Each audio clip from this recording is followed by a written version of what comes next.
guys, nandito kami ngayon sa hydraulics lab namin, and ang gagawin namin today is aming laboratory activity 2, which is i-identify namin yung density, specific gravity, and specific weight ng mga liquids, such as etong mga soy sauce, sterilized milk, ito vinegar, and dishwashing liquid, and cooking oil. So, ayun na yung mga gamit namin. Tapos, ititimbang namin sila gamit itong beaker, isa-isa. Tapos, gamit itong, ititimbang namin sila gamit itong triple beam balance. Yan. Charan! Okay yan.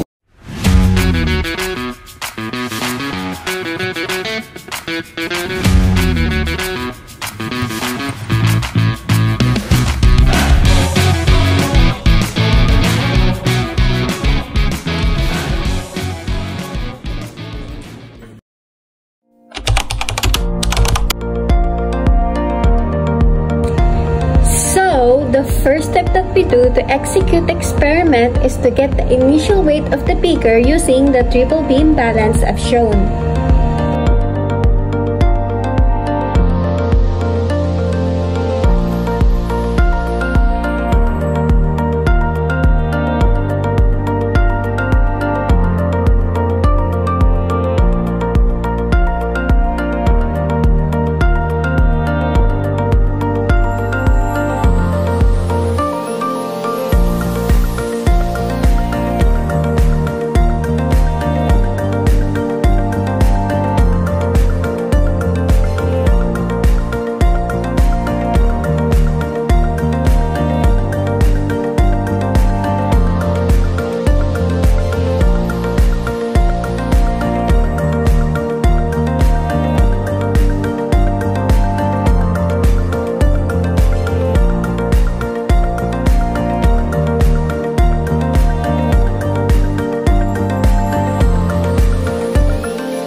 Before we continue, let me show you a video tutorial on how to use the triple beam balance.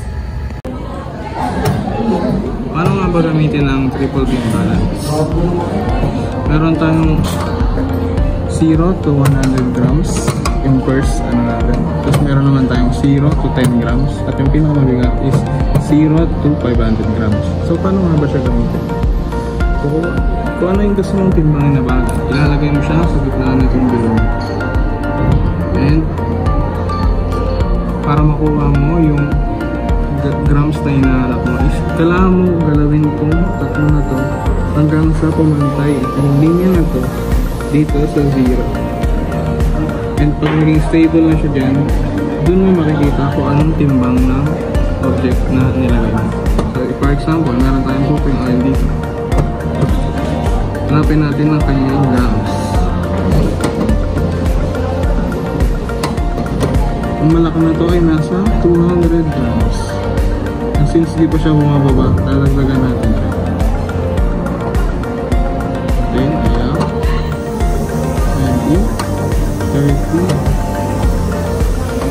40, 50, 60. Bumaba na siya. Pero mukhang hindi pa siya nag-i-stable. So kailangan pa natin dagdagan.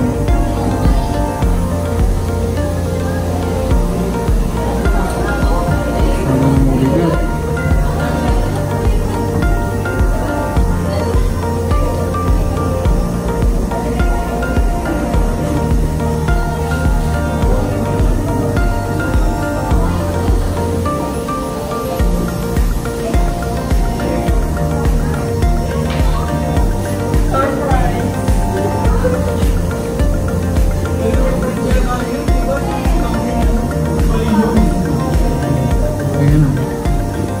Cooking oil ay mayroon 260.2 na grams.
volume, pwede na nating makuha yung density because ang formula ng density is equal to mass over volume.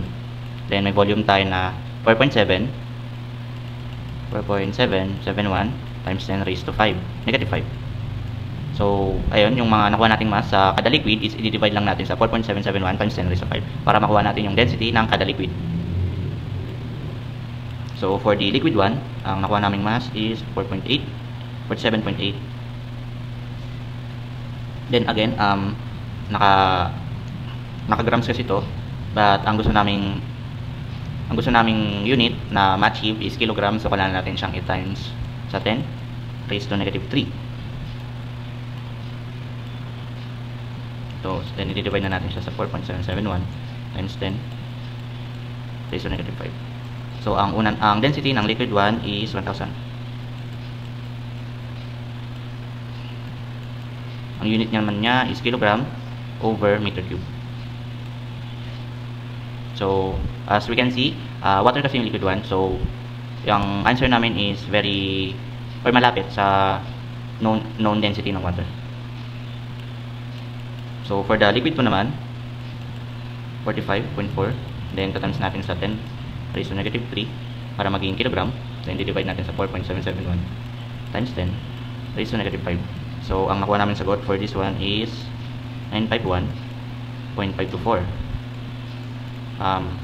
Same pa rin sila ng unit na kilogram per meter cube.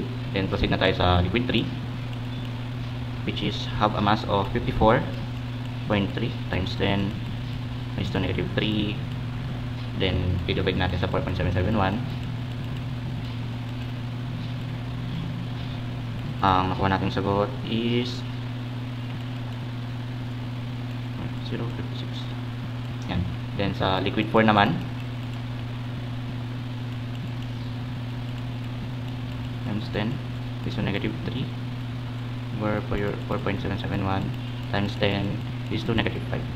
Ang density for the liquid 4 is 907.511.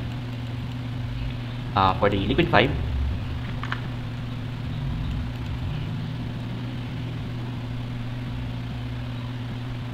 $49.7 grams. Then, times natin sa 10 raised to negative 3 para maging kilogram. And, i-divide natin sa 4.771 times 10 raised to negative 5. Then, ang makukuha natin sagot is 1,041.646. Then, for the last liquid, 49.5. Then, divide sa 4.771.